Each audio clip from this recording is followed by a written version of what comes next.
Stop a system of greed and corruption that condemns poor populations to sweatshop slavery for the benefit of Madison Avenue, or that engineers false flag terror attacks for the sake of manipulation, or that generates built-in modes of social operation which are inherently exploitative, or that systematically reduces civil liberties and violates human rights in order to protect itself from its own shortcomings. How do we deal with the numerous covert institutions such as the Council on Foreign Relations, the Trilateral Commission, and the Bilderberg Group, and other undemocratically elected groups which, behind closed doors, collude to control the political, financial, social, and environmental elements of our lives? In order to find the answer, we must first find the true underlying cause. For the fact is, the selfish, corrupt, power, and profit-based groups are not the true source of the problem. They are symptoms.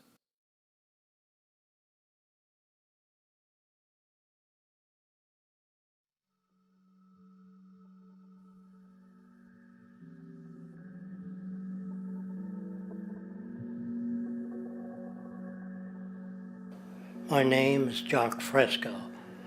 I'm an industrial designer and a social engineer. I'm very much interested in society and developing a system that might be sustainable for all people. First of all, the word corruption is a monetary invention. That aberrant behavior that's disruptive to the well-being of people, while you're dealing with human behavior. And human behavior appears to be environmentally determined, meaning if you were raised by the Seminole Indians as a baby, never saw anything else, you'd hold that value system. And this goes for nations, it goes for individuals, for families. They try to indoctrinate their children to their particular faith and their country and make them feel like they're part of that. And they build a society which they call established. They establish a workable point of view and tend to perpetuate that, whereas all societies are really emergent, not established. And so they fight new ideas that would interfere with the establishment. Governments try to perpetuate that which keeps them in power. People are not elected to political office to change things. They're put there to keep things the way they are. So you see, the basis of corruption is in our society. Let me make it clear. All nations, then, are basically corrupt because they tend to uphold existing institutions. I don't mean to uphold or downgrade all nations, but communism, socialism, fascism, the free enterprise system, and all other subcultures are the same. They are all basically corrupt. The most fundamental characteristic of our social institutions is the necessity for self-preservation. Whether dealing with a corporation, a religion, or a government, the foremost interest is to preserve the institution itself. For instance, the last thing an oil company would ever want is the utilization of energy that was outside of its control, for it makes that company less relevant to society. Likewise, the Cold War and the collapse of the Soviet Union was, in reality, a way to preserve and perpetuate the established economic and global hegemony of the United States. Similarly, religions condition people to feel guilty for natural inclinations, each claiming to offer the only path to forgiveness and salvation. At the heart of this institutional self-preservation lies the monetary system, for it is money that provides the means for power and survival. Therefore, just as a poor person might be forced to steal in order to survive, it is a natural inclination to do whatever is needed to continue an institution's profitability. This makes it inherently difficult for profit-based institutions to change, for it puts in jeopardy not only the survival of large groups of people, but also the coveted materialistic lifestyles associated with affluence and power. Therefore, the paralyzing necessity to preserve an institution, regardless of its social relevance, is largely rooted in the need for money, or profit.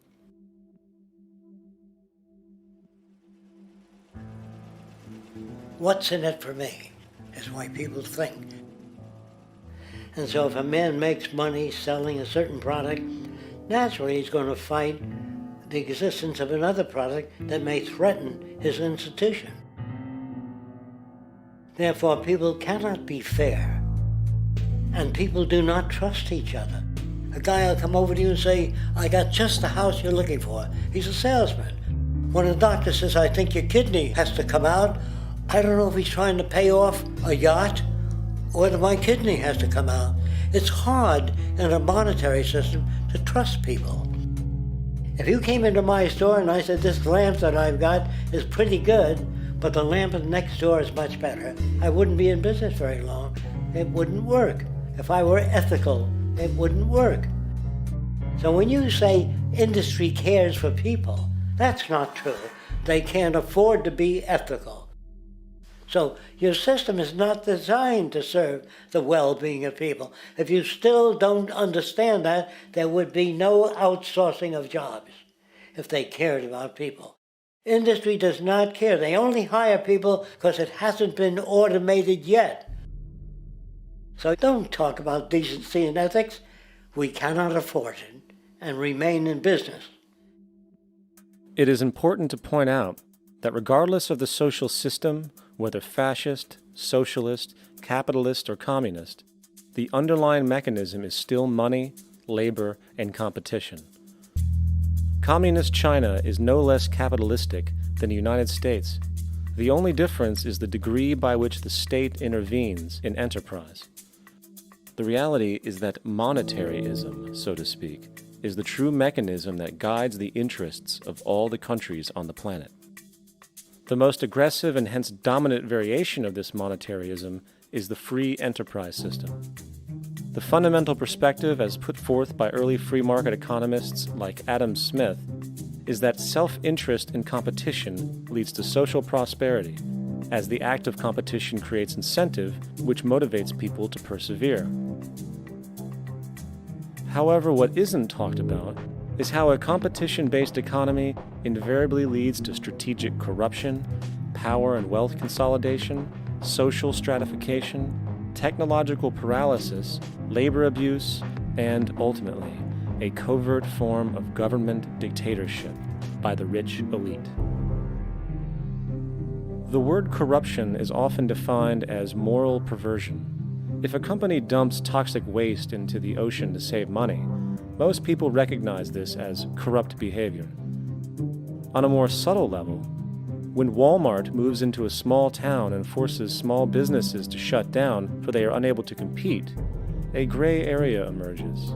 For what exactly is Walmart doing wrong? Why should they care about mom-and-pop organizations they destroy? Yet, even more subtly, when a person gets fired from their job because a new machine has been created which can do the work for less money, people tend to just accept that as the way it is, not seeing the inherent corrupt inhumanity of such an action. Because the fact is, whether it is dumping toxic waste, having a monopoly enterprise, or downsizing the workforce, the motive is the same: profit.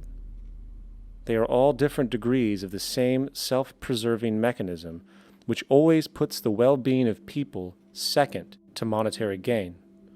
Therefore, corruption is not some byproduct of monetaryism. It is the very foundation. And while most people acknowledge this tendency on one level or another, the majority remains naive as to the broad ramifications of having such a selfish mechanism as the guiding mentality in society. Internal documents show that after this company positively, absolutely knew that they had a medication that was infected with the AIDS virus, they took the product off the market in the U.S. and then they dumped it in France, Europe, Asia, and Latin America. The U.S. government allowed it to happen. The FDA allowed this to happen. And now the government is completely looking the other way. Thousands of innocent hemophiliacs have died from the AIDS virus. This company knew absolutely that it was infected with AIDS. They dumped it because they wanted to turn this disaster into a profit. So you see, you have built-in corruption. We're all chiseling off each other, and you can't expect decency in that sort of thing. And feeling that, they don't know who to elect. They think in terms of a democracy, which is not possible in a monetary-based economy. If you have more money to advertise your position, the position you desire in government, that isn't a democracy. It serves those in positions of differential advantage. So it's always a dictatorship of the elitists, the financially wealthy.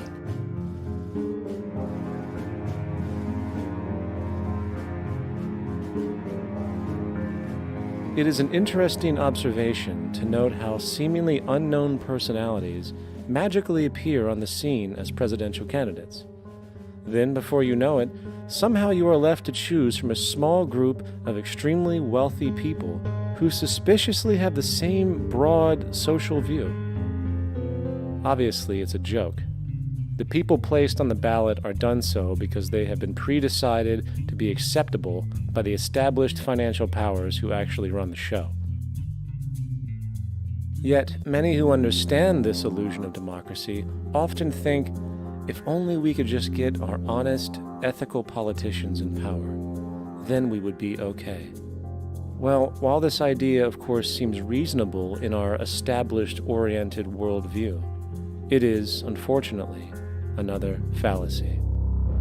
For when it really comes down to what is actually important, the institution of politics, and thus politicians themselves, have absolutely no true relevance as to what makes our world and society function. It's not politicians that can solve problems. They have no technical capabilities. They don't know how to solve problems. Even if they were sincere, they don't know how to solve problems. It's the technicians that produce the desalination plants. It's the technicians that give you electricity, that give you motor vehicles, that heat your house and cool it in the summertime. It's technology that solves problems, not politics. Politics cannot solve problems because they're not trained to do so. Very few people today stop and consider what it is that actually improves their lives. Is it money? Obviously not. One cannot eat money or stuff money into their car to get it to run. Is it politics? All politicians can do is create laws, establish budgets, and declare war. Is it religion? Of course not. Religion creates nothing except intangible emotional solace for those who require it. The true gift that we as human beings have, which has been solely responsible for everything that has improved our lives, is technology. What is technology? Technology is a pencil which allows one to solidify ideas on paper for communication. Technology is an automobile which allows one to travel faster than feet would allow. Technology is a pair of eyeglasses which enables sight for those who need it. Applied technology itself is merely an extension of human attributes which reduces human effort, freeing humans from a particular chore or problem. Imagine what your life would be like today without a telephone, or an oven, or a computer, or an airplane. Everything in your home, which you take for granted, from a doorbell, to a table, to a dishwasher, is technology generated from the creative, scientific ingenuity of human technicians, not money, politics, or religion. These are false institutions. And writing your congressman is fantastic. They tell you to write your congressman if you want something done. The men in Washington should be at the forefront of technology, the forefront of human studies, the forefront of crime, all the factors that shape human behavior. You don't have to write your congressman. What kind of people are they that are appointed to do that job? The future will have great difficulty. And the question that's raised by politicians is, how much will a project cost? The question is not, how much will it cost? Do we have the resources? And we have the resources today to house everyone, build hospitals all over the world, build schools all over the world, the finest equipment and labs for teaching and doing medical research. So you see, we have all that, but we're in a monetary system. And in a monetary system, there's profit. And what is the fundamental mechanism that drives the profit system besides self-interest? What is it exactly that maintains that competitive edge at its core? Is it high efficiency and sustainability? No, that isn't part of their design. Nothing produced in our profit-based society is even remotely sustainable or efficient. If it was, there wouldn't be a multi-million-dollar-a-year service industry for automobiles, nor would the average lifespan for most electronics be less than 3 months before they're obsolete. Is it abundance? Absolutely not. Abundance, as based on the laws of supply and demand, is actually a negative thing. If a diamond company finds 10 times the usual amount of diamonds during their mining, it means the supply of diamonds has increased, which means the cost and profit per diamond drops.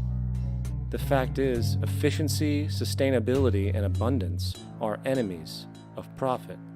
To put it into a word, it is the mechanism of scarcity that increases profits.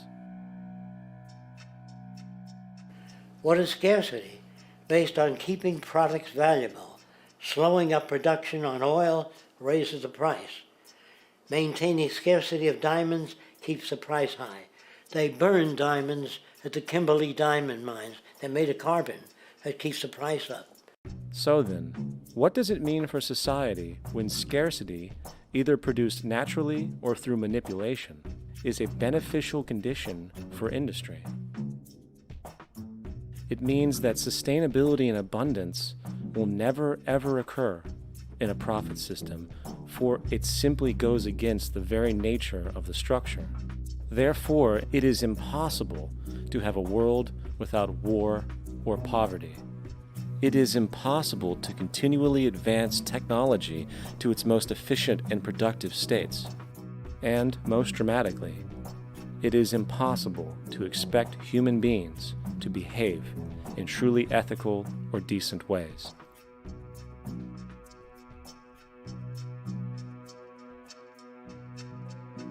People use the word instinct because they can't account for the behavior.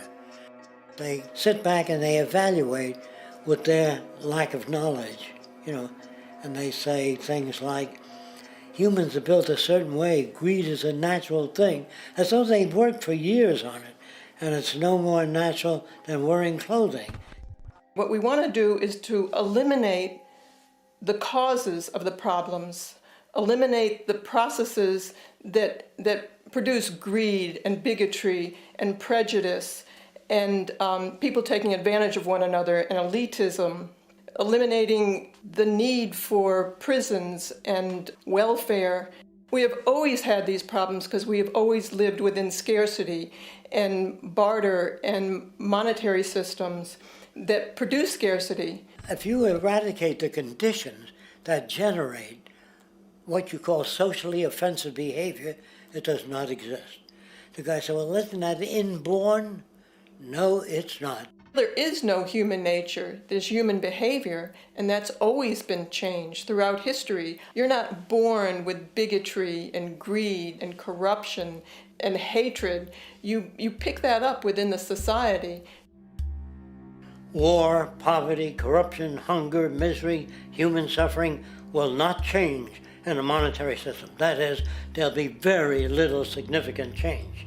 It's going to take the redesign of our culture, our values, and it has to be related to the carrying capacity of the earth, not some human opinion or some politician's notions of the way the world ought to be, or some religious notions of the conduct of human affairs.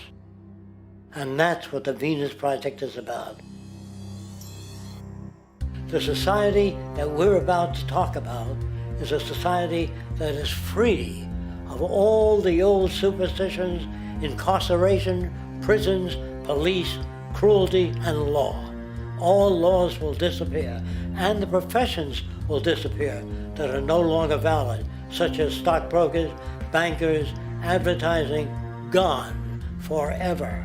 because it's no longer relevant.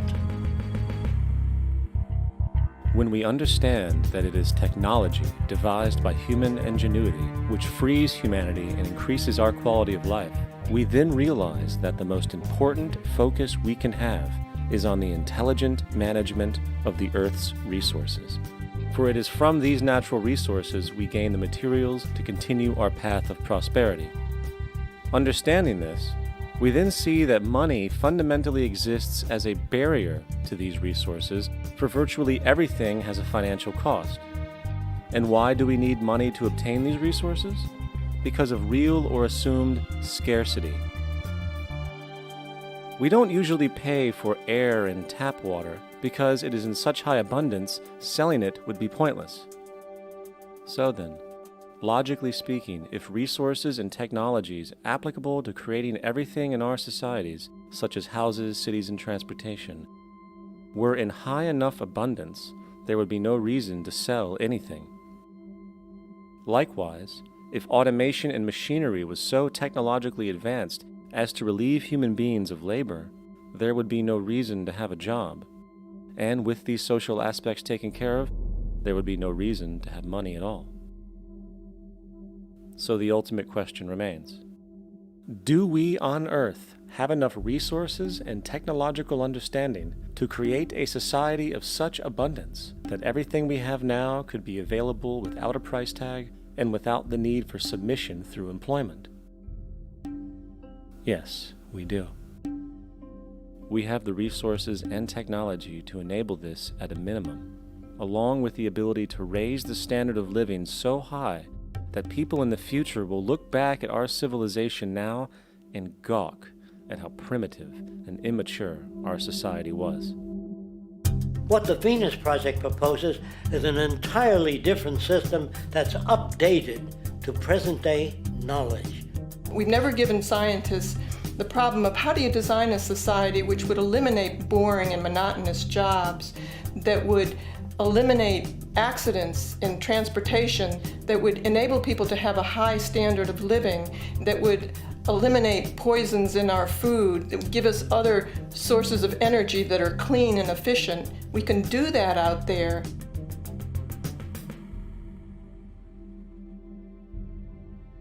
The major difference between a resource-based economy and a monetary system is that a resource-based economy is really concerned with people and their well-being, where a monetary system has become so distorted that the concerns of the people are really secondary, if they're there at all. The products that are turned out are for how much money you can get. If there is a problem in society and you can't earn money from solving that problem, then it won't be done. The resource-based economy is really not close to anything that's been tried. And with all our technology today, we can create abundance. It could be used to improve everyone's lifestyle. Abundance all over the world if we use our technology wisely and maintain the environment. It's a very different system, and it's very hard to talk about because the public is not that well enough informed as to the state of technology.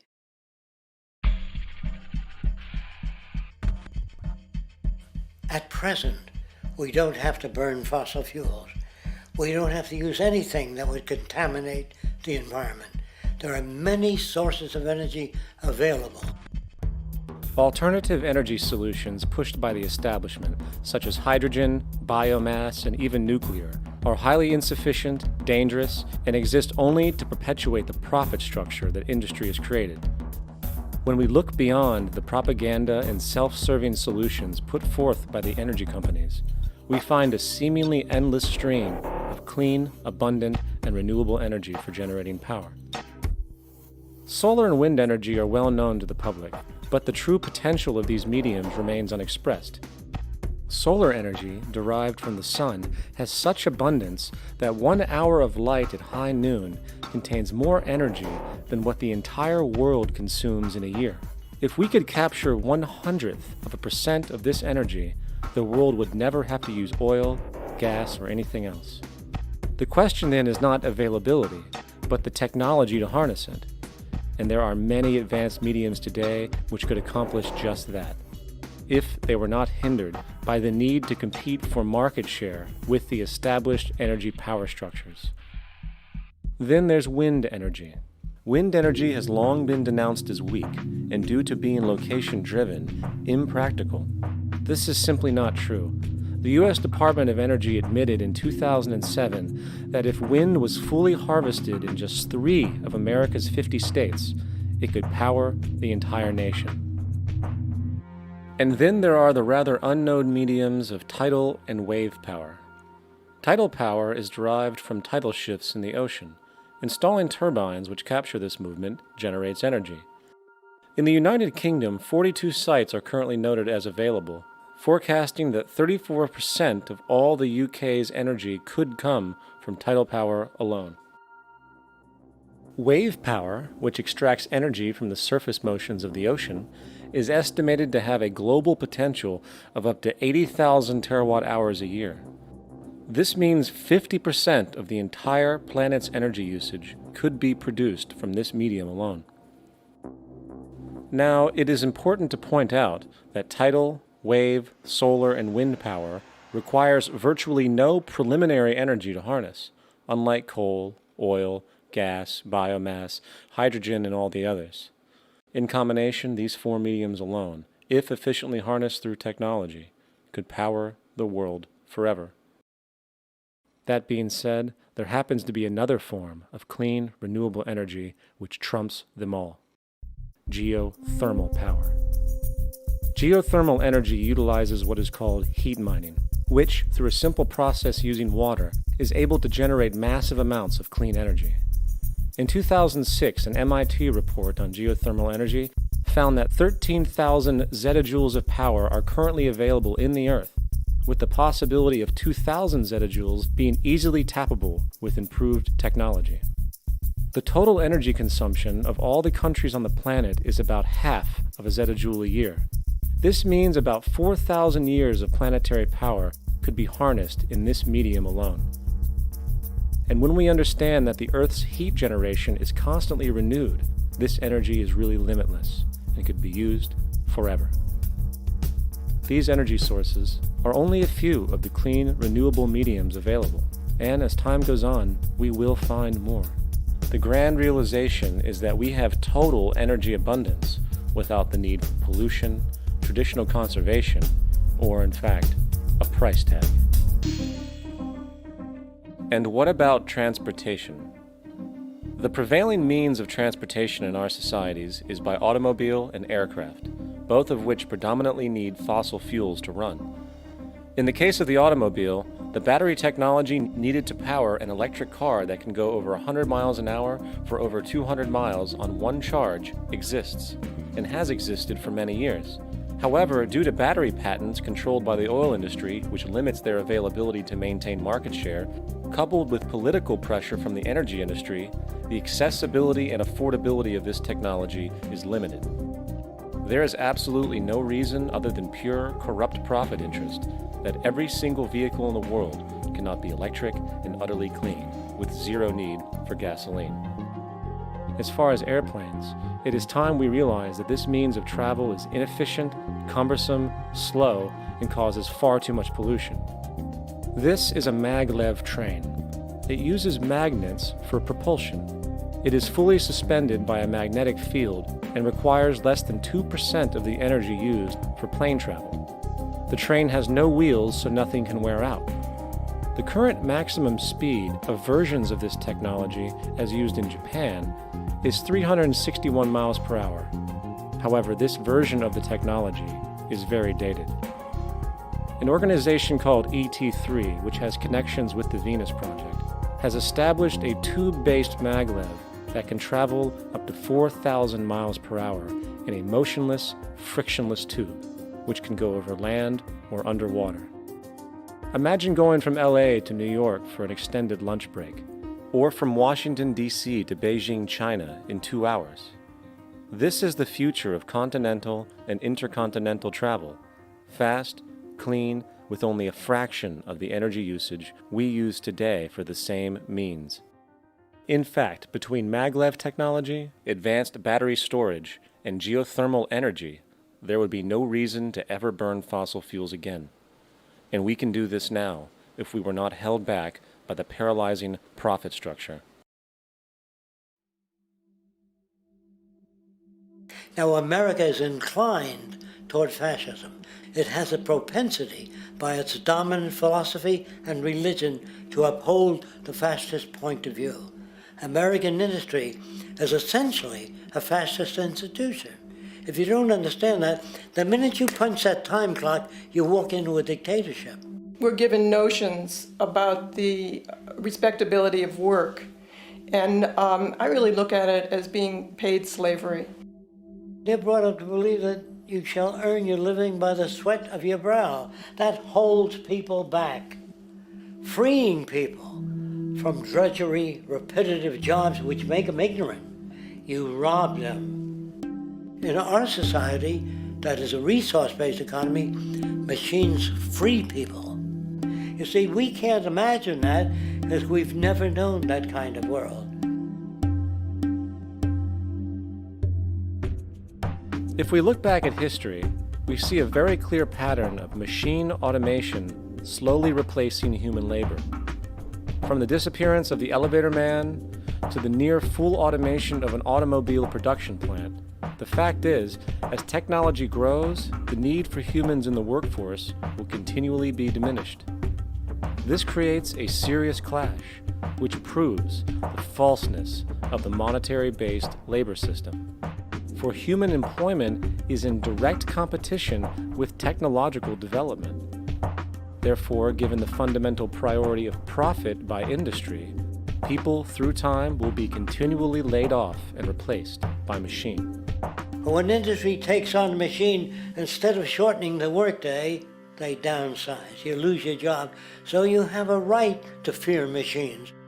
In a high-technology, resource-based economy, it is conservative to say that about 90% of all current occupations could be phased out by machines, freeing humans to live their life without servitude, for this is the point of technology itself. And through time, with nanotechnology and other highly advanced forms of science, it is not far-fetched to see how even complex medical procedures could be performed by machines as well, and based on the pattern, with much higher success rates than humans get today. The path is clear, but our monetary-based structure, which requires labor for income, blocks this progress, for humans need jobs in order to survive. The bottom line is that this system must go, or we will never be free, and technology will be constantly paralyzed. We have machines that clean out sewers. It frees a human being from doing that. So look at machines as extensions of human performance.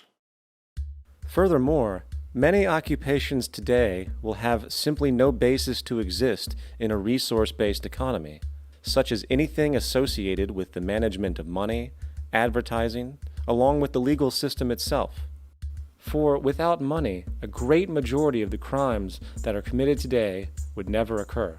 Virtually all forms of crime are a consequence of the monetary system, either directly or by neuroses inflicted through financial deprivation. Therefore, laws themselves could eventually become extinct. Instead of putting up a sign, drive carefully, slippery when wet, put abrasive in the highway so it's not slippery when wet. And if a person gets in a car they're drunk and the car oscillates a great deal, there's a little pendulum that swings up and back, and that'll pull the car over to the side. Not a law solution. Put sonar and radar in automobiles so they can't hit one another. Man-made laws are attempts to deal with occurring problems, and not knowing how to solve them, they make a law. In the United States, the most privatized, capitalist country on the planet, it should come as no surprise that it also has the largest prison population in the world, growing every year. Statistically, most of these people are uneducated and come from poor, deprived societies. And, contrary to propaganda, it is this environmental conditioning which lures them into criminal and violent behavior. However, society looks the other way in regard to this point. The legal and prison systems are just more examples of how our society avoids examining the root causes of behavior. Billions are spent each year on prisons and police, while only a fraction is spent on programs for poverty, which is one of the most fundamental variables responsible for crime to begin with. And as long as we have an economic system which prefers and in fact creates scarcity and deprivation, crime will never go away.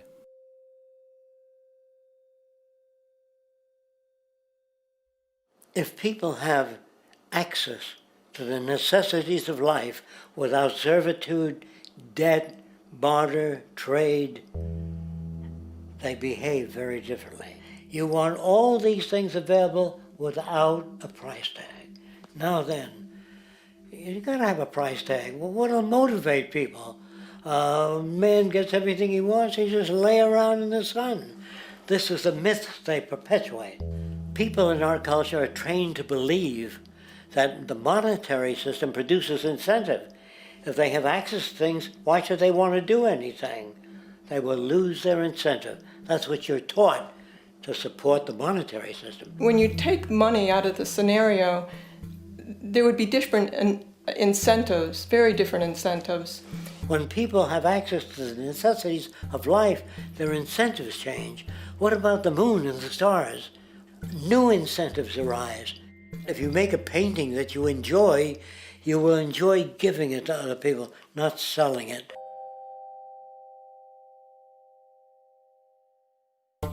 I think most of the education that I've seen today is essentially producing a person for a job. It's very specialized. They're not generalists. People don't know a lot about a lot of different subjects.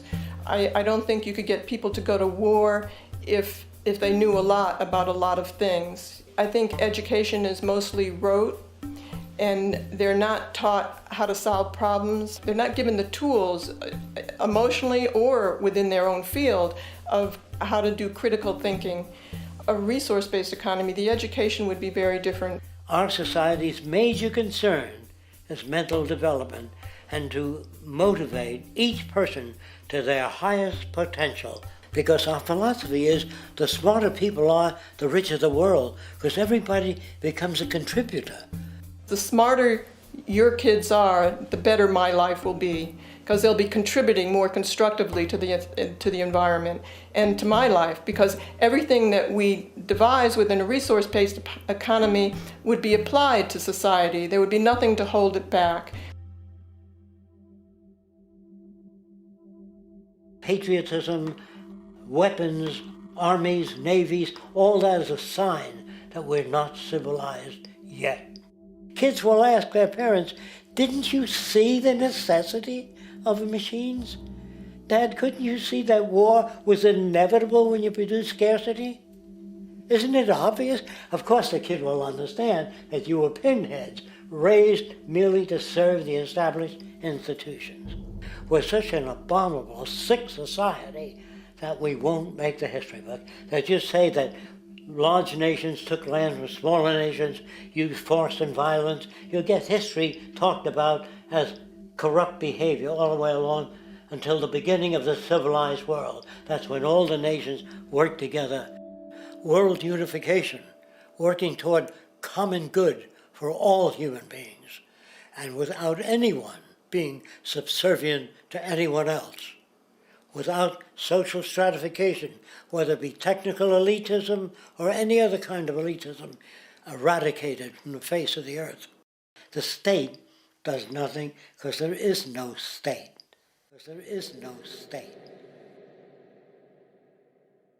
The system I advocate, a resource-based global economy, is not perfect. It's just a lot better than what we have. We can never achieve perfection.